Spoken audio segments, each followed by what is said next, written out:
ഒരു ഗ്രാമത്ത് സമ്പത്ത് എന്ന് പേരുള്ള ഒരു യൗവനൻ ഉണ്ടായിരുന്നു. സമ്പത്ത് ഒരു അനാഥനാണ്. അവൻ ഗ്രാമത്തിൽ ചൗധരിയുടെ ഹോട്ടലിൽ ആഹാരം പാചകം ചെയ്യുകയായിരുന്നു. വേഗം തന്നെ ഒന്ന് ജോലി തീർക്കും സമ്പത്ത്. കസ്റ്റമേഴ്സ് ടേബിളിൽ വെറുതെ ഇരുന്നോണ്ടിരിക്കുകയാണോ? ഇന്ന് ഞാൻ ദാൽ മക്കണി വെച്ചിട്ട് ഒരു പുതിയ റെസിപ്പി ഉണ്ടാക്കാൻ പോവുകയാണ്. നിങ്ങൾ എന്നെ നോക്കിക്കോളൂ. ഇന്ന് അവർ ദാൽ മക്കണി കഴിച്ചിട്ട് മറക്കാൻ പോകുന്നേ ഇല്ല. എടാ, മറക്കാൻ പോകുന്നൊക്കെ പിന്നെ വെച്ചേക്കാം. ആദ്യം നീ അവർക്ക് പോയിട്ട് ഭക്ഷണം ഉണ്ടാക്കി കൊടുക്ക്. തീർന്നു മുതലാളി. ദേ കുറച്ചു നേരം വെയിറ്റ് ചെയ്യൂ. ഇന്നൊരു 5 മിനിറ്റിൽ ഞാൻ എല്ലാ കസ്റ്റമേഴ്സും ഫുഡ് വെച്ചേക്കാം. ചൗധരി അവിടെ നിന്നും പുറത്തുപോയി. കുറച്ചു സമയത്തിനകം സമ്പത്ത് കസ്റ്റമറിന് ആഹാരം നൽകി. സമ്പത്ത് പാചകം ചെയ്ത ഡാൽ മഖ്നി എല്ലാ കസ്റ്റമേഴ്സിനും ഒരുപാട് ഇഷ്ടപ്പെട്ടു. ആ കസ്റ്റമറിൽ നിന്നും അർജുൻ ചൗധരിയുടെ അടുത്തേക്ക് വന്ന് പറഞ്ഞു, ഇന്ന് ദാൽ മഖ്നി വളരെ രുചിയായിട്ടുണ്ടായിരുന്നു മുതലാളി. എന്റെ വയറ് നിറഞ്ഞുപോയി. പക്ഷെ എനിക്ക് പോവാൻ മനസ്സേ വരുന്നില്ല. ഞാൻ എന്ത് ചെയ്യാനാ അർജുൻ? എന്റെ ഹോട്ടൽ ഉണ്ടാക്കുന്ന ഭക്ഷണം അത്ര രുചിയായിട്ടുണ്ടാവില്ലോ. അതുകൊണ്ട് ജനങ്ങളുടെ വയറ് നിറഞ്ഞു പോകുന്നുണ്ട്. അതുകൊണ്ടാണ് ആർക്കും പോകാൻ മനസ്സിലാത്തത്. എന്റെ ഭാര്യ അത്രയും നന്നായിട്ട് പാചകം ഉണ്ടാക്കും. ചേട്ടാ, നിങ്ങൾ എന്താ സംസാരിക്കുന്നത് ചൗധരി മുതലാളി? നിങ്ങളുടെ ഭാര്യ എപ്പോഴും നിങ്ങളുടെ അടുത്ത് ഇരുന്നിട്ട് കാശല എണ്ണിക്കൊണ്ടിരിക്കുന്നത്. ഭക്ഷണമൊക്കെ നമ്മുടെ ഗ്രാമത്തിലുള്ള സമ്പത്തല്ല ഉണ്ടാക്കുന്നത്. ചേട്ടാ, അവനെ കുറിച്ച് പാരാട്ടൊന്നുകൊണ്ട് നിങ്ങളുടെ പെരുമ എന്താ ഇറങ്ങി പോകുന്നുണ്ടോ? ഇത് പറഞ്ഞിട്ട് അർജുൻ അവിടെ നിന്നും പോയി. ചൗധരി വളരെ ദേഷ്യപ്പെട്ട് തന്റെ ഭാര്യ രുക്മിണിയോട് എന്തു പറഞ്ഞെന്നാൽ, നീ തന്നെ കണ്ടതല്ലേ, നിന്റെ അടുത്ത് ഞാൻ എത്ര പ്രാവശ്യം പറഞ്ഞിട്ടുണ്ട്. നീ ആ കിച്ചണിലേക്ക് പോയിട്ട് സമ്പത്തിന് എന്തെങ്കിലും ഒന്ന് സഹായിച്ചൂടെ? എന്നെ കൊണ്ട് ഒരു സമയത്ത് ഒരു ജോലിയെ ചെയ്യാൻ സാധിക്കുള്ളൂ. ഒന്നുകിൽ ഞാൻ പണം എണ്ണവും, അല്ലെങ്കിൽ ഞാൻ അകത്ത് ചെന്ന് പാചക അറയിൽ ഇരുന്നോളാം. എന്തേ? നിന്നെ പോലെ ഒരു മണ്ടിയെ ഞാൻ കണ്ടിട്ടേ ഇല്ല. ഒന്ന് ആലോചിച്ചോക്ക്. ഒരു പക്ഷെ സമ്പത്ത് നാളെ നമ്മൾ കട വിട്ടിട്ട് പോയാലോ? പിന്നെ എന്താകും? ജനങ്ങൾക്ക് അവന്റെ കൈ കൊണ്ടുണ്ടാക്കുന്ന ഭക്ഷണമാണ് വളരെ ഇഷ്ടപ്പെട്ടിട്ടുള്ളത്. അതുകൊണ്ടാണ് ഞാൻ ജനങ്ങളെടുത്തൊക്കെ ഭക്ഷണം ഉണ്ടാക്കുന്നത് അവനല്ല നീയാണെന്ന് ഞാൻ പറയുന്നത്. പക്ഷേ ഞാൻ നിന്റെ അടുത്ത് പറയുന്നത് മനസ്സിലാവുന്നില്ലല്ലോ. നിങ്ങൾ പറഞ്ഞത് വളരെ ശരിയാണ്. ഇക്കാര്യം എന്റെ മനസ്സിൽ എന്താ തോന്നാത്തത്? നാളെ മുതൽ ഞാനും സമ്പത്തിന്റെ അടുത്തൊരു കസേര ഇട്ടിരുന്നോളാം. അടുത്ത ദിവസം സമ്പത്ത് ഹോട്ടലിലേക്ക് വന്നതും ചൗധരി സമ്പത്തിനോട് എന്തു പറഞ്ഞെന്നാൽ, സമ്പത്ത്, ഇന്നു മുതൽ എന്റെ ഭാര്യ നിന്റെ കൂടെ ചേർന്നിട്ടാണ് ഭക്ഷണം ഉണ്ടാക്കാൻ പോകുന്നത്. ചൗധരി മുതലാളി അമ്മനെ എന്തിനാ കഷ്ടപ്പെടുത്തുന്നത്? ഭക്ഷണം ഉണ്ടാക്കാൻ ഞാനുണ്ടല്ലോ. ഞാൻ എന്താ പറയുന്നോ അത് മാത്രം ചെയ്താൽ മതി. ആവശ്യമില്ല സംസാരിക്കല്ലേ. ശരി ചൗധരി മുതലാളി, നിങ്ങൾ പറയുന്ന പോലെ തന്നെ ചെയ്യാം.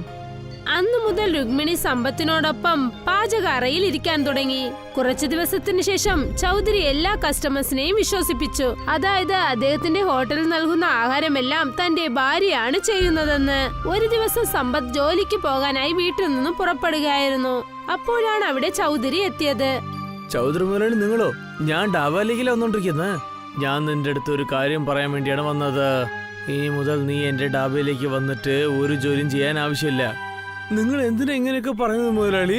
എനിക്ക് അറിഞ്ഞെടുത്തോളം ഞാൻ വളരെ രുചിയുള്ള ഭക്ഷണം ഉണ്ടാക്കി തരുന്നത്. പിന്നെ ഞാൻ എപ്പോഴും കുറവ് പറയുന്ന പോലെ ഒരു ജോലിയും ചെയ്തിട്ടില്ലല്ലോ. അതിനെപ്പറ്റി എനിക്ക് ഒരു വിഷമവും ഇല്ല സമ്പത്ത്. നിന്നെ കൊണ്ടാണ് എന്റെ ഡാബയിലുള്ള പേര് കുറച്ചായിട്ട് കുറഞ്ഞോണ്ടിരിക്കുന്നത്. നിങ്ങൾ എന്തിനാ ഇങ്ങനെയൊക്കെ സംസാരിക്കുന്നത്? എനിക്ക് ഓർമ്മയുള്ളത് വരെ ഞാൻ എപ്പോ തൊട്ട് നിങ്ങളുടെ ഡാബയിൽ ജോലി ചെയ്യുന്നു. അപ്പോഴുള്ള ഡാബിനെക്കാട്ടും ഇപ്പോഴല്ലേ നന്നായിട്ട് ഓടിക്കൊണ്ടിരിക്കുന്നത്. നന്നായിട്ട് പോകുന്നുണ്ട്. പക്ഷെ അതിന് കാരണം നീ ഉള്ളതുകൊണ്ടാണ്. പക്ഷെ ഇന്നും കുറച്ച് ദിവസം കൂടി തന്നെ ജോലിക്ക് വെച്ചിട്ടുണ്ടെങ്കിലേ പിന്നെ എന്റെ ഡാബിന്റെ പേര് ചൗധരി ഡാബ എന്ന് പകരം സമ്പത്ത് ഡാബ എന്നാണ് എല്ലാരും പറയുക. അങ്ങനെയൊന്നും ചെയ്യില്ല മുതലാളി. ഞാനൊരു അനാഥയാണ്. എനിക്ക് ഈ ജോലി അറിയാതെ വേറെ ഒരു ജോലി അറിയില്ല.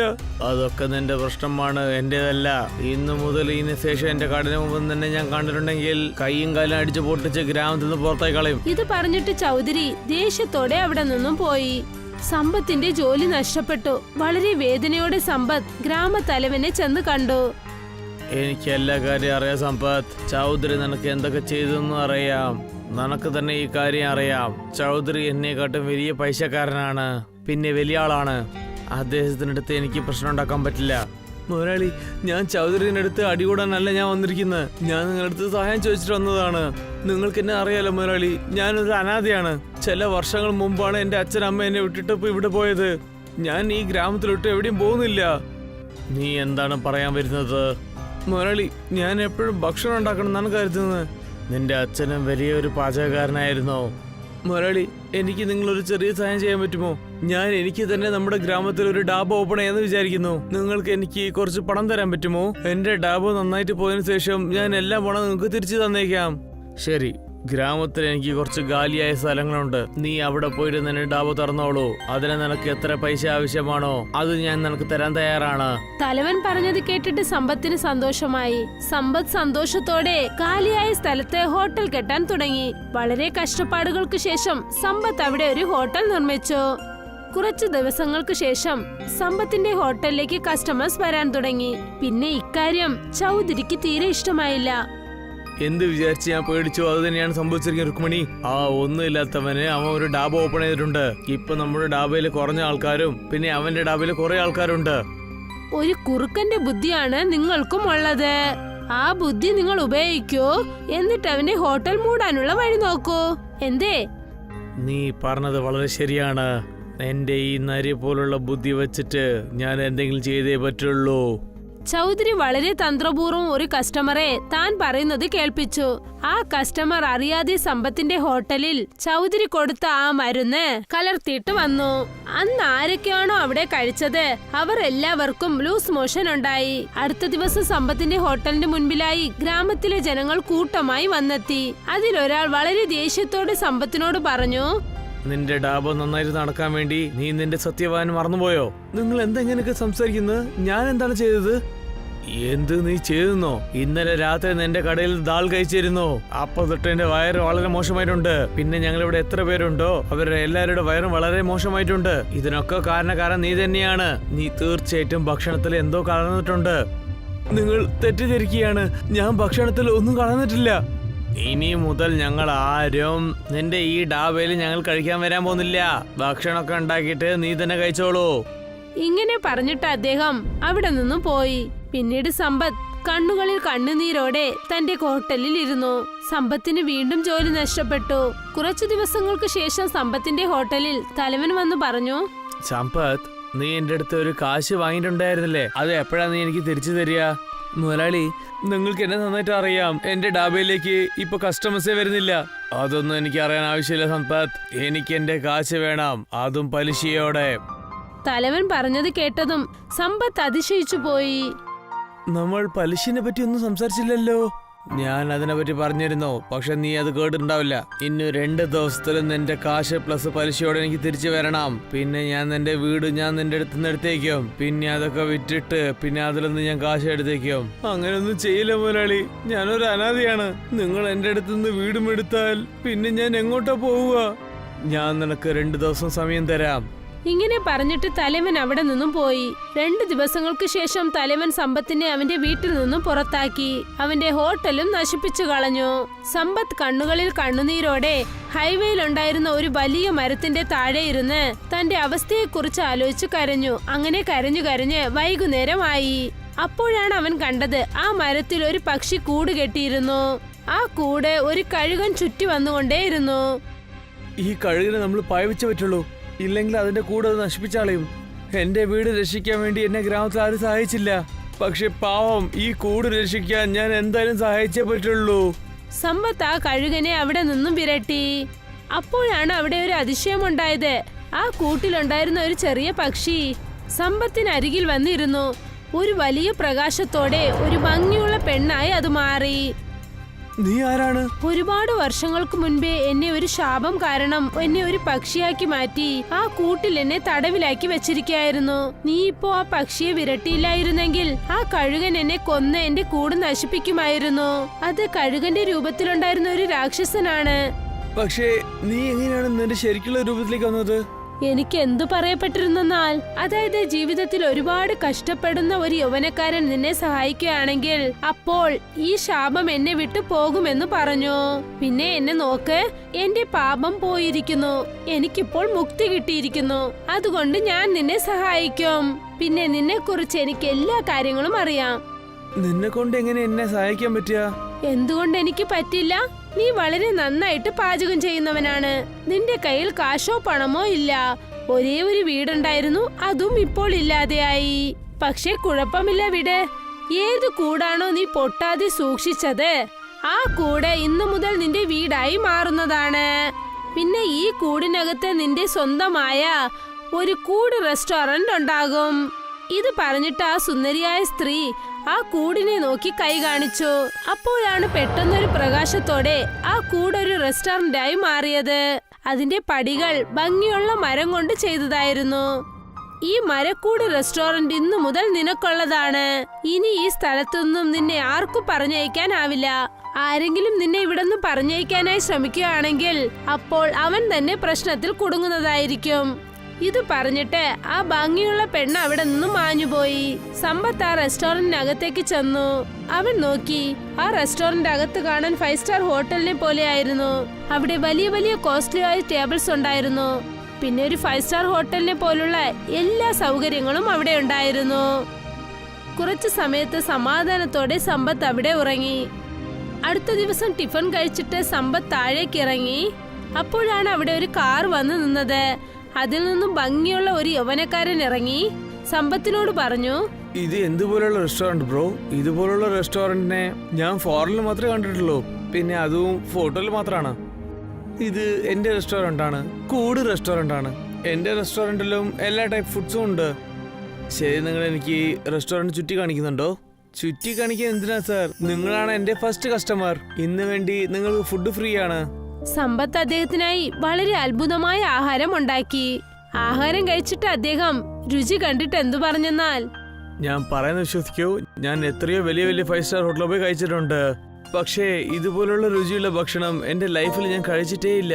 ഞാനൊരു വലിയ കമ്പനിയിൽ ഒരു അഡ്വർടൈസറായിട്ട് ജോലി ചെയ്യുന്നുണ്ട്. നിങ്ങൾക്ക് സമ്മതമാണെങ്കിൽ നിങ്ങളുടെ ഈ റെസ്റ്റോറന്റിനെ ഞാൻ എന്നിട്ട് അഡ്വർടൈസ് ചെയ്തോട്ടെ. പിന്നെ നിങ്ങളുടെ റെസ്റ്റോറന്റ് വളരെ ഫേമസ് ആവും. പിന്നെ ഇവിടെ എപ്പോഴും തിരക്കായിട്ടും ഉണ്ടാവും. നിങ്ങൾ മാത്രം എനിക്ക് അങ്ങനെ ചെയ്താൽ അതെനിക്ക് വളരെ ഉപകാരമായിട്ടുണ്ടാവും. അദ്ദേഹം അവിടെ നിന്ന് ചിരിച്ചുകൊണ്ട് പോയി. അടുത്ത ദിവസം ആ റെസ്റ്റോറന്റിലേക്ക് നഗരത്തിൽ നിന്ന് വരുന്ന ജനങ്ങളുടെ കൂട്ടം അധികമായി. ആ കൂട്ടത്തിൽ വലിയ വലിയ തലവന്മാർ, പത്രക്കാർ, മീഡിയക്കാർ, ഒരുപാട് പേരുണ്ടായിരുന്നു. പിന്നെ ആ കൂട് റെസ്റ്റോറന്റ് കുറച്ചു മാസങ്ങളിൽ തന്നെ ഇന്ത്യ മൊത്തം ഫേമസ് ആയി. പിന്നെ ഇക്കാര്യം തലവനും ചൗധരിക്കും ഇഷ്ടപ്പെട്ടില്ല. നീ പേരിന് മാത്രമാണോ ഒരു തലവന്? പക്ഷെ നിന്നെ കൊണ്ടൊന്നും ചെയ്യാൻ പറ്റിയില്ലല്ലോ. നീ എന്തൊക്കെ പറഞ്ഞോ അതിനെക്കാട്ട് ഞാൻ കുറെ ചെയ്തിട്ടുണ്ട്. നീ വെറും അവനെ ഡാബിൽ മാത്രമാണ് പുറത്താക്കിയത്. പക്ഷെ ഞാൻ അവന്റെ വീടും വാങ്ങി വെച്ചിട്ട് അവനെ നാട് വിട്ട് പുറത്താക്കിയിട്ടുണ്ട്. ഇതിൽ അവന്റെ തലയെഴുത്ത് നന്നായിട്ടുണ്ടാവുമ്പോൾ ഞാൻ എന്ത് ചെയ്യാൻ പറ്റും? ഇതുകൊണ്ട് സംസാരിച്ചിട്ട് എന്ത് പ്രയോജനമാണെന്ന് മുതലാളി? അവന്റെ കൂട് റെസ്റ്റോറന്റ് അല്ലേ, സിറ്റിയിൽ നിന്ന് കുറെ ആൾക്കാർ വന്ന് കഴിക്കുന്നുണ്ട്. പിന്നെ ഗ്രാമത്തിലുള്ള ജനങ്ങൾക്കൊക്കെ അവൻ ഈ കൂട് റെസ്റ്റോറന്റിൽ നിന്ന് എല്ലാവർക്കും ഫ്രീ ആയിട്ടാണ് ഭക്ഷണം കൊടുക്കുന്നത്. അവൻ ദിവസം എല്ലാവർക്കും അന്നദാനം കൊടുക്കുന്നുണ്ട്, നല്ല പേരും വാങ്ങുന്നുണ്ട്. പക്ഷെ നമ്മൾ രണ്ടുപേരും ഇവിടെ വെറുതെ കൈയും വീശിക്കൊണ്ട് ഇവിടെ തന്നെ ഇരിക്കണം. നിനക്ക് എന്താണ് വേണ്ടത്? എനിക്ക് എന്താ വേണമെന്ന് വെച്ചാൽ അവന്റെ കൂട് റെസ്റ്റോറന്റിൽ തീ അങ്ങ് വെച്ചേക്ക്. പിന്നെ എന്തിനാണ് കാത്തിരിക്കുന്നത്? എന്നാ പുറപ്പെട്. ഇന്ന് രാത്രി തന്നെ അവന്റെ ഇതിൽ തീ വെച്ചേക്കാം. തലവനും ചൗധരിയും പെട്രോൾ എടുത്തുകൊണ്ട് ആ മരത്തിനടുത്തേക്ക് വന്നു. ആ മരത്തിൽ പെട്രോൾ ഒഴിച്ചു. പക്ഷെ അവരതിൽ തീ വയ്ക്കാൻ നോക്കിയപ്പോൾ പെട്ടെന്ന് അവരുടെ ശരീരത്ത് വളരെ മോശമായ രീതിയിൽ കത്താൻ തുടങ്ങി. അവർ വേദന കൊണ്ട് നിലവിളിക്കാൻ തുടങ്ങി. സമ്പത്തും മറ്റുള്ള കസ്റ്റമേഴ്സും റെസ്റ്റോറന്റിന് താഴെ വന്നു. നിങ്ങൾ രണ്ടുപേർക്ക് എന്താ സംഭവിച്ചത്? നിങ്ങൾ എന്തിനെങ്ങനെ ഒച്ച വെച്ചോണ്ടിരിക്കുന്നത്? ഞങ്ങളോട് ക്ഷമിക്കണം സമ്പത്ത്. ഞങ്ങൾ രണ്ടുപേരും നിന്റെ റെസ്റ്റോറന്റ് കത്തിക്കാൻ വേണ്ടിയാണ് ഇങ്ങോട്ട് വന്നിരുന്നത്. പക്ഷെ ഞങ്ങൾ രണ്ടുപേരും ആ കൂട്ടിലേക്ക് തീ വെക്കാൻ വന്നപ്പോൾ ഞങ്ങളുടെ ശരീരത്തിൽ പെട്ടെന്ന് എന്തോ തീ പോലെ കത്തുന്നുണ്ട്. ഇന്ന് നിങ്ങൾ തെറ്റാണ് ചെയ്തിരിക്കുന്നത് മുതലാളി. പക്ഷെ എപ്പോഴും ഇതുപോലെ നിങ്ങൾ ചെയ്യാനേ പാടില്ല. അപ്പോഴാണ് ആ കൂട് റെസ്റ്റോറന്റിനകത്തുനിന്നും ഒരു ശബ്ദം കേട്ടത്. അവർ രണ്ടുപേരെടുത്ത് പറഞ്ഞേക്ക് ഇപ്പൊ തന്നെ ആ ഗ്രാമത്തെ വിട്ടേക്ക് പോവാൻ. പിന്നെ അവരുടെ ശരീരത്തിലുള്ള ചേരിച്ചാൽ ലോകത്തിലെ ഏത് ഡോക്ടറെ അടുത്ത് പോയാലും അവർക്ക് നടക്കില്ല. എനിക്ക് അറിഞ്ഞ കാര്യം എന്താണെന്ന് വെച്ചാൽ ആരെങ്കിലും ഈ കൂട് റെസ്റ്റോറന്റ് അടുത്ത് എന്തെങ്കിലും പ്രശ്നം ഉണ്ടാക്കാൻ അവർ ശ്രമിച്ചാൽ അവർക്ക് എന്തായാലും വലിയൊരു പ്രശ്നമാണ് സംഭവിക്കാൻ പോകുന്നത്. തലവനും ചൗധരിയും സമ്പത്തിന്റെ വാക്ക് കേൾക്കുന്നത് നല്ലതെന്ന് വിചാരിച്ചു. രണ്ടുപേരും രാത്രിയോട് രാത്രിയായി ഗ്രാമത്തിൽ നിന്നും ഓടിയെത്തി. സമ്പത്ത് ഇപ്പോഴും കൂട് റെസ്റ്റോറന്റ് നടത്തുന്നുണ്ട്. റീനയും ടീനയും ജോളിയായിരിക്കുന്ന ട്വിൻസ് ആയിരുന്നു. രണ്ടുപേരുടെയും വ്യക്തിത്വങ്ങൾ പരസ്പര വിരുദ്ധമായിരുന്നു. എന്നാലും രണ്ടുപേരും നന്നായി ഒത്തുപോകുമായിരുന്നു. അനാഥരായ കാരണം കൊണ്ട് തന്നെ രണ്ടുപേരും വളരെ ദരിദ്രരായിരുന്നു. ജീവിതം ജീവിച്ചു തീർക്കാൻ വേണ്ടി അവർ ഗ്രാമത്തലവന്റെ വീട്ടിൽ ജോലി ചെയ്യുമായിരുന്നു. ഇന്ന് അവർ രണ്ടുപേരും വീട്ടിൽ സംസാരിച്ചുകൊണ്ടിരിക്കുകയായിരുന്നു. ഇനി മുതൽ ഗ്രാമത്തലവന്റെ വീട്ടിൽ ജോലി ചെയ്യാൻ എനിക്ക് താല്പര്യമില്ല ടീന. അവരുടെ വീട്ടിലല്ലേ നമ്മൾ രണ്ടുപേരും ജോലി ചെയ്യുന്നത്. നമ്മൾ ജീവിക്കാനുള്ള പണം മാത്രമല്ലേ ആവശ്യപ്പെടുന്നുള്ളൂ. എപ്പോൾ അവരോട് പണം ചോദിച്ചാലും തരില്ലെന്നാണ് പറയുന്നത്. നീ എന്തിനാ ഇങ്ങനെ ദേഷ്യപ്പെടുന്നത്? ഇന്ന് തീർച്ചയായും ഞാൻ അദ്ദേഹത്തോട് പോയി ചോദിക്കാം. നമുക്ക് കിട്ടാനുള്ള പണമല്ലേ? ചേച്ചി, നിങ്ങൾ വളരെ ശാന്തപ്രിയയാണ്. നിനക്കറിയാലോ, നമ്മുടെ ഗ്രാമത്തിൽ ഒരുപാട് കാലമായി മഹാമാരി പടർന്നിട്ടുള്ളതാണ്. പിന്നെ അതിനുള്ള മരുന്ന് ഗ്രാമത്തലവന്റെ വീട്ടിലല്ലേ ഉള്ളത്. അതുകൊണ്ട് നമ്മൾ വളരെ ക്ഷമാശീലരായിരിക്കണം. ചേച്ചി എന്നെക്കാളും 5 മിനിറ്റാണ് വലുത്. അതുകൊണ്ടാണ് ഞാൻ നിങ്ങൾ പറയുന്നത് കേൾക്കുന്നത്. ഞാനാണ് ചേച്ചിയേക്കാൾ വലുതെങ്കിൽ ഇപ്പൊ തന്നെ പോയി പണം വാങ്ങിയിട്ട് വരുമായിരുന്നു. അതെ, അതെന്തായാലും ശരിയാണ്. ഗ്രാമത്തലവൻ തന്റെ വീട്ടിൽ ഒരു രസായനം ചെയ്തുകൊണ്ടിരിക്കുകയാണ്. ഇന്ന് ഇതിൽ ഞാൻ അരിയില് കലർന്നു കൊടുക്കാൻ പോവുകയാണ്. അത് തന്നെ ഞാൻ ഗ്രാമത്തിലുള്ള മക്കൾക്കും ഞാൻ കൊടുത്തേക്കും. പിന്നെ അവർക്ക് സുഖമില്ലാതെ വരുമ്പോൾ അവർക്ക് ഞാൻ മരുന്ന് കൊടുക്കുന്നതിന് പകരം എന്റെ വീട്ടിൽ വന്നിട്ട് ജോലി ചെയ്യാൻ ഞാൻ പറയും. ഈ ഗ്രാമത്തിലുള്ള ജനങ്ങള് എനിക്ക് വേണ്ടി ജനിച്ചവരാണ്. പിന്നെ ഞാൻ ഉണ്ടാക്കിയ സൂക്കേട് എപ്പോഴും ഞാൻ പോകാനേ വിടാൻ പോകുന്നില്ല. അങ്ങനെ രസായനം തയ്യാറായി. പിന്നീട് ഗ്രാമത്തലവൻ അത് തളിക്കുവാനായി വയലിന് സമീപത്തേക്ക് നടന്നു. ഒരു യാഥാർത്ഥ്യമുണ്ട്, ഈ വൈറസ് പകരാനുള്ള കാരണം ഗ്രാമത്തലവനാണ്. എങ്ങനെയാണോ അദ്ദേഹം പാടത്ത് ഈ രസായനം തളിക്കുന്നത്, കഴിഞ്ഞ 2 വർഷമായി ഇതുപോലെ രസായനം തളിക്കുന്നത് കൊണ്ടാണ് ഗ്രാമത്തിൽ മഹാമാരി വ്യാപിക്കുന്നത്. ഗ്രാമവാസികൾ വല്ലാതെ ബുദ്ധിമുട്ടുന്നു. പിന്നീട് മരുന്നിനു പകരമായി ഗ്രാമവാസികളോട് അവരുടെ പാടം വാങ്ങുന്നു. എപ്പോഴും ഈ ഗ്രാമം ഞാൻ മുന്നേറാൻ വിടാൻ പോകുന്നേയില്ല. ഒരുപക്ഷെ മുന്നേറണമെങ്കിൽ അത് ഞാൻ മാത്രമാണ്. ഗ്രാമത്തലവൻ അവിടെ നിന്ന് തന്റെ വീട്ടിലേക്ക് മടങ്ങിപ്പോയി. അങ്ങനെ പിറ്റേ ദിവസം ടീനയും റീനയും എല്ലാ ദിവസത്തെയും പോലെ അദ്ദേഹത്തിന്റെ വീട്ടിൽ ജോലിക്ക് വന്നു. ജോലികളെല്ലാം തീർത്ത് അവർ രണ്ടുപേരും ഗ്രാമത്തലവനോട് പണത്തെ പറ്റി ചോദിച്ചു. ഗ്രാമത്തലവ, ഞങ്ങൾക്ക് പണം സംബന്ധമായ കുറച്ച് കാര്യങ്ങൾ സംസാരിക്കണം. ടീന, ഞാൻ നിന്നോട് പറഞ്ഞതല്ലേ, എന്നെ കൊണ്ട് ഈ പണം ഈ മാസം തരാൻ പറ്റില്ല. കാരണം അത് വെച്ചുകൊണ്ടാണ് ഈ മാസം ഞാൻ ഗ്രാമത്തിലെ ജനങ്ങൾക്കൊക്കെ മരുന്ന് എടുത്തു കൊടുക്കണം. ഞാൻ മൊത്തം പണവും നിനക്ക് ഞാൻ അടുത്ത മാസം തന്നേക്കാം. പക്ഷെ ഞങ്ങൾക്കും ചെലവുകളുള്ളതല്ലേ, അതുകൊണ്ടാ. അതിനെന്താ, നീ എന്താ അത്രയും വലിയ ആളായി പോയോ? ഇങ്ങനെ ആവശ്യമില്ലാത്ത കാര്യങ്ങളൊക്കെ എന്തിനാണ് പറയുന്നത്? ഗ്രാമത്തിൽ പണക്കാരാരുമില്ല. ഞങ്ങളും ഇവിടുത്തെ ഗ്രാമവാസികളാണ്. ഞങ്ങൾക്ക് ഭക്ഷണത്തിന് ബുദ്ധിമുട്ട് വന്നെങ്കിൽ നിങ്ങൾ ആ കാര്യങ്ങൾ ഏറ്റെടുക്കുമോ? പറയൂ. ഞാൻ ഇത്ര നേരം സ്നേഹിച്ചിട്ടാണ് സംസാരിക്കുന്നത്. ഇപ്പൊ നിങ്ങൾ കേട്ടോളൂ. ഞാൻ ഗ്രാമത്തിലെ ജനങ്ങൾക്ക് ഗുളിക ഉണ്ടാക്കി തീർക്കുന്നവരെ എനിക്ക് നിങ്ങൾ 2 പേർക്കും 1 പൈസ പോലും കൊടുക്കാനേ പറ്റില്ല. ഗ്രാമത്തലവ, ഞങ്ങൾക്ക് ഈ മാസം തരേണ്ട പൈസ മാത്രം തന്നാൽ മതി. ഞങ്ങളുടെ അവസ്ഥ വളരെ വളരെ മോശമായിക്കൊണ്ടിരിക്കുകയാണ്. ശരി ടീന, ഞാൻ നിനക്ക് പണം തന്നേക്കാം. പക്ഷെ നാളെ തൊട്ട് നീ ഇങ്ങോട്ട് വരാനുള്ള ഒരു ആവശ്യമില്ല. ഞങ്ങൾ എന്തിനു വരണം? ഗ്രാമത്തലവൻ ടീനയുടെ കയ്യിൽ പണം കൊടുത്തു. അവർ രണ്ടുപേരും അവിടെ നിന്ന് തങ്ങളുടെ വീട്ടിലേക്ക് മടങ്ങി വന്നു. ടീന വളരെയധികം പരിഭ്രാന്തിയിലായിരുന്നു. ചേച്ചിയുടെ മുഖത്തെ ടെൻഷൻ കണ്ട് റീന അവളോട് ചോദിച്ചു, എന്തു പറ്റി ചേച്ചി? എന്തിനാ ഇങ്ങനെ വെറുതെ ടെൻഷൻ അടിക്കുന്നത്? നിനക്കിപ്പോ ഒന്നും പറഞ്ഞാൽ മനസ്സിലാവില്ല. നമ്മൾക്ക് ഒരുപാട് കഷ്ടകാലം വരും. ഒരു മരുന്ന് വാങ്ങാൻ പോലും പണമുണ്ടാകില്ല. മാത്രമല്ല ഇപ്പൊ നമുക്ക് ജോലിയുമില്ല. അതുകൊണ്ട് പണത്തിന് വളരെ വളരെ അത്യാവശ്യമാണ്. പക്ഷെ നമുക്ക് വേറെ എവിടെയെങ്കിലും ജോലി നോക്കിക്കൂടെ? വേറെ എവിടെ നോക്കാനാ? ഗ്രാമത്തിലെ എല്ലാ വ്യാപാര വ്യവസായങ്ങളും ഗ്രാമത്തലവന്റെ കയ്യിലല്ലേ. അദ്ദേഹത്തോടല്ലേ നമ്മളിപ്പോ എല്ലാ വഴക്കിട്ട് വന്നത്. വേറൊരാളുടെ വീട്ടിൽ ജോലി ചെയ്യാമെന്ന് വെച്ചാൽ അത്രയും വലിയ പണക്കാരനും ഇവിടെ ഇല്ല. അതെ ചേച്ചി, എല്ലാവർക്കും ഈ മഹാമാരി ബാധിച്ചിട്ടുണ്ട്. ഗ്രാമത്തലവൻ മരുന്ന് കൊടുക്കുന്നതുകൊണ്ട് എല്ലാവരും അടിമകളെ പോലെ ജീവിക്കുന്നു. പക്ഷെ നീ തെറ്റ് ചെയ്തെന്ന് ഞാൻ ഒരിക്കലും പറയില്ല റീന. പക്ഷേ ഇതിനുശേഷം നമ്മൾ എങ്ങനെ ജീവിക്കണം അതിനെപ്പറ്റിയും ആലോചിക്കണ്ടേ? ഇത് കേട്ടതും റീനയ്ക്ക് വളരെ ടെൻഷനായി. അതായത് തന്റെ കാരണം കൊണ്ട് 2 സഹോദരിമാർക്കും കഷ്ടത വന്നു തുടങ്ങി. അങ്ങനെ പതുക്കെ പതുക്കെ ഏകദേശം 1 മാസം കടന്നുപോയി. അവർ രണ്ടുപേരുടെ കയ്യിലും ഉണ്ടായിരുന്ന പണം ഏകദേശമൊക്കെ തീരാറായി. ഇപ്പോൾ വീട്ടിലാണെങ്കിലോ ഏകദേശം സാധനങ്ങളൊക്കെ തീർന്നു. അവസാനമുണ്ടായിരുന്ന ഒരു ആഹാരം അത് റീന ടീനയ്ക്ക് കൊടുത്തു. അല്ല, നീ ഭക്ഷണം കഴിച്ചോ? ഞാനല്ലേ ആദ്യം ഭക്ഷണം കഴിച്ചത്. ചേച്ചി ജോലി അന്വേഷിച്ചു പോയില്ല അപ്പോ? ഓ അതെയോ. ചേച്ചി ഇപ്പൊ ഈ ഭക്ഷണം കഴിക്കേ.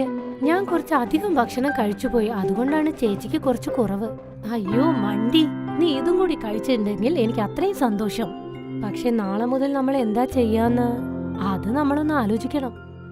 അതെ ചേച്ചി, വീട്ടിലെ എല്ലാ സാധനങ്ങളും തീർന്നു പോയി. ആ സമയത്താണ് ഭിക്ഷ യാചിക്കാനായി ഒരാൾ പുറത്ത് വന്നത്. ഭിക്ഷൈ തരൂ, ഭിക്ഷൈ തരൂ. പ്രണാമം സ്വാമിജി. നല്ലതുണ്ടാവട്ടെ മകളെ, എനിക്ക് കുറച്ച് ഭിക്ഷ തരൂ മകളെ.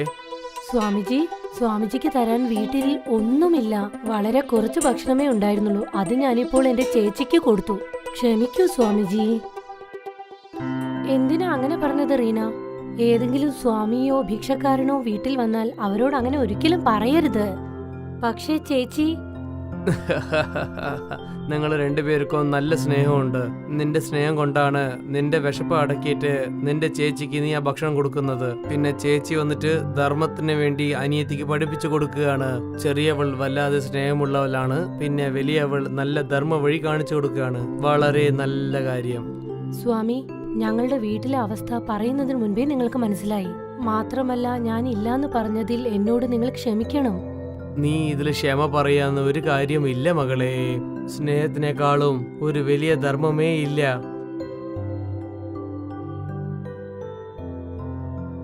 സ്വാമിജി അകത്തു വന്ന് ഭക്ഷണം കഴിച്ചതിന് ശേഷം എഴുന്നേറ്റ് റീനയോടും ടീനയോടുമായി പറഞ്ഞു, നിങ്ങൾ രണ്ടുപേരും എനിക്ക് ചെയ്തിരിക്കുന്ന ഈ സേവയുണ്ട് ഞാൻ വളരെ സന്തോഷമായിട്ടുണ്ട്. കേൾക്കൂ, നിങ്ങൾക്ക് എന്താണ് വേണ്ടത്? സ്വാമി, ഈ ഗ്രാമത്തിൽ ഒരു മഹാമാരി വ്യാപിച്ചിട്ടുണ്ട്. കഴിഞ്ഞ 3 വർഷമായി അതിങ്ങനെ പടർന്നു പന്തലിച്ചുകൊണ്ടിരിക്കുകയാണ്. അതൊന്ന് മാറിക്കിട്ടാൻ സ്വാമിജി എന്തെങ്കിലും ഒരു വഴി പറയുമോ? ആ സ്വാമിജി എന്തോ ഒരു ചിന്തയിലാണ്ട് മന്ദഹസിച്ചു. എന്നിട്ട് പറഞ്ഞു, ഒരു പക്ഷേ ഇതാണ് കാര്യം എന്ന് വെച്ചാൽ, രട്ടേ സഹോദരിയായ നിങ്ങൾക്ക് ഒരു ദാബ തന്നേക്കാം. നിങ്ങൾ ഏതൊരു ഭക്ഷണം ദാബയിൽ ഉണ്ടാക്കിയാൽ അത് സഹിച്ചാലും അത് മരുന്നായിട്ട് മക്കൾക്ക് പോവും. അത് അവരുടെ ശരീരത്തിലേക്ക് ശക്തിയും തരും.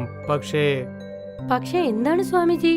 പക്ഷേ ആ കാര്യം നടക്കണമെങ്കിൽ ഒരാള് നല്ല മനസ്സോടെ പിന്നെ കരുണയുള്ളവരോട് മാത്രമാണ് ആ ഭക്ഷണം ഉണ്ടാക്കേണ്ടത്. ഒരു പക്ഷേ സ്വയനലമായിട്ട് ഉണ്ടാക്കാൻ നോക്കിയാൽ പിന്നെ അതിന്റെ എല്ലാ ഫലങ്ങളും നാശമായിട്ട് പോവും. സ്വാമിജി പറയുന്നത് ഞങ്ങൾ മനസ്സിൽ തന്നെ വെക്കാം. അപ്പോഴാണ് പെട്ടെന്ന് എവിടെയാണോ അവരുടെ വീടുണ്ടായിരുന്നത് അതിന് നേരെ എതിരായി ഒരു ധാബ പ്രത്യക്ഷപ്പെട്ടത്. പെട്ടെന്ന് തന്നെ ആ സ്വാമി അവിടെ നിന്നും നടന്നുപോയി. വരൂ ചേച്ചി, നമുക്കിപ്പോൾ തന്നെ ധാബയിൽ നമ്മുടെ ജോലികൾ തുടങ്ങാം. ഗ്രാമവാസികളുടെ വ്യാധി മുഴുവൻ നമുക്ക് തീർക്കാം. ഇനി മുതൽ നമ്മൾ 2 പേർക്കും കഷ്ടപ്പാടുകൾ ഉണ്ടാകില്ല. 2 സഹോദരിമാരും തങ്ങളുടെ ധാബയിൽ ജോലി ചെയ്യാനായി തുടങ്ങി. വളരെ കുറഞ്ഞ സമയം കൊണ്ട് തന്നെ ഭക്ഷണം റെഡിയായി. ആ ധാബ കണ്ട് മാലതിയും അമൃതയും അങ്ങോട്ടേക്ക് വന്നു. അല്ല ടീന, ഇത് എന്താ കാര്യം? ഈ ധാബ എവിടെ നിന്നാ പെട്ടെന്ന് പ്രത്യക്ഷപ്പെട്ടത്? അതെ, എന്തോ ഒരു മായാജാലം നടന്നതുപോലെയുണ്ട്. അല്ല, ഇത് മാലതി ചിറ്റയല്ലേ? വേഗം വരൂ, കഴിച്ചിട്ട് പോകാം. നമ്മളുടെ ഗ്രാമത്തിലെ എല്ലാ മഹാമാരികളും മാറ്റിയെടുക്കാം. മാത്രമല്ല, ഇതിന് ഞങ്ങൾ ഒരുപാട് പണമൊന്നും വാങ്ങില്ല, മനസ്സിലായോ? അതെ, 2 നേരത്തേക്കുള്ള ഭക്ഷണവും ഇവിടെ നിന്ന് കൊണ്ടുപോകൂ. ഭക്ഷണത്തിന് നിങ്ങൾ എത്ര പണം ചെലവാക്കുന്നു അതേ പണം കൊണ്ട് ഇവിടെ നിന്നും നിങ്ങൾക്ക് ഭക്ഷണം കിട്ടും. അതെയോ, സത്യമാണോ ഈ പറയുന്നത്? ശരി, ഞങ്ങൾക്ക് ഭക്ഷണം തരൂ, എന്തെങ്കിലും. ടീനയും റീനയും അവർക്ക് ഭക്ഷണം കഴിക്കാനായി 2 പ്ലേറ്റുകൾ എടുത്തു വെച്ചു. അവർ 2 പേരും ഭക്ഷണം കഴിച്ച ഉടനെ കുറച്ചു സമയങ്ങൾ കൊണ്ട് തന്നെ അവരുടെ ശരീരത്തിലെ എല്ലാ അസുഖങ്ങളും മാറി. അവർക്ക് 2 പേർക്കും എന്തോ ഒരു പുത്തൻ ഉണർവ് അനുഭവപ്പെട്ടു.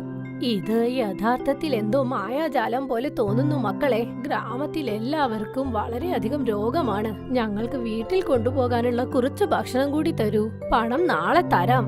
ശരി ചിറ്റ, നിങ്ങൾക്ക് എപ്പോൾ പണം കിട്ടുന്നോ അപ്പോൾ മാത്രം കൊണ്ടു തന്നാൽ മതി. നിങ്ങൾ ഇപ്പോൾ വീട്ടിലുള്ളവരുടെ ആരോഗ്യകാര്യങ്ങൾ മാത്രം നോക്കൂ. പണം നിങ്ങൾക്ക് എപ്പോ വേണമെങ്കിലും ഇവിടെ കൊണ്ട് തരാമല്ലോ.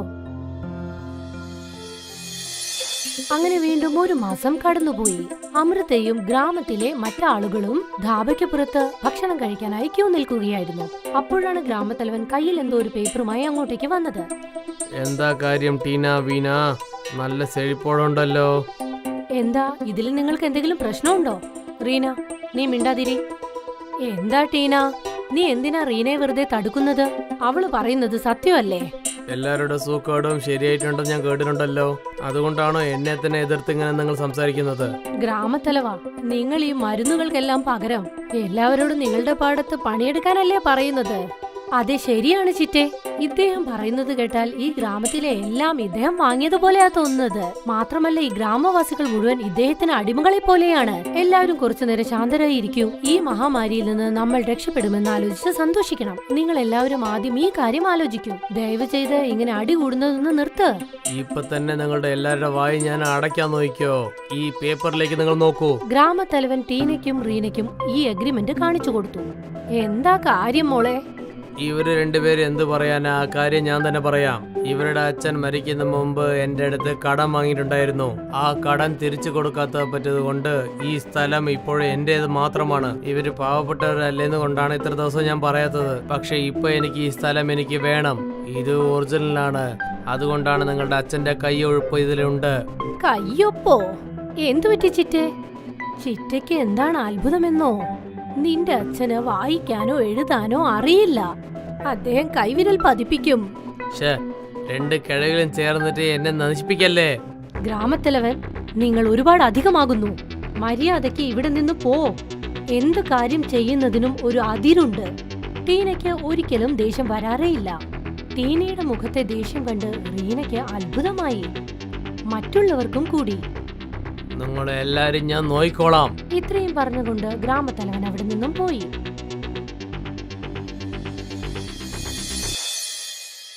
ഒരുപാട് നാളുകൾ കടന്നുപോയി. അങ്ങനെ ഒരു ദിവസം നിലാവുള്ള രാത്രിയായിരുന്നു. ഗ്രാമത്തലവൻ ആ ധാബയുടെ സമീപത്തേക്ക് ഒരു മുഖംമൂടിയും ഇട്ട് വന്നു. അതേ രസായനവും കയ്യിൽ പിടിച്ചുകൊണ്ട് ധാബയ്ക്കുള്ളിലേക്ക് കടന്നു.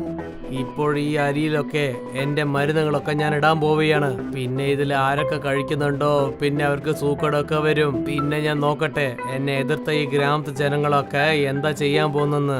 ധാബയ്ക്കുള്ളിലെ എല്ലാ ധാന്യങ്ങളിന്മേലും ഗ്രാമത്തലവൻ രസായനം തളിച്ചു.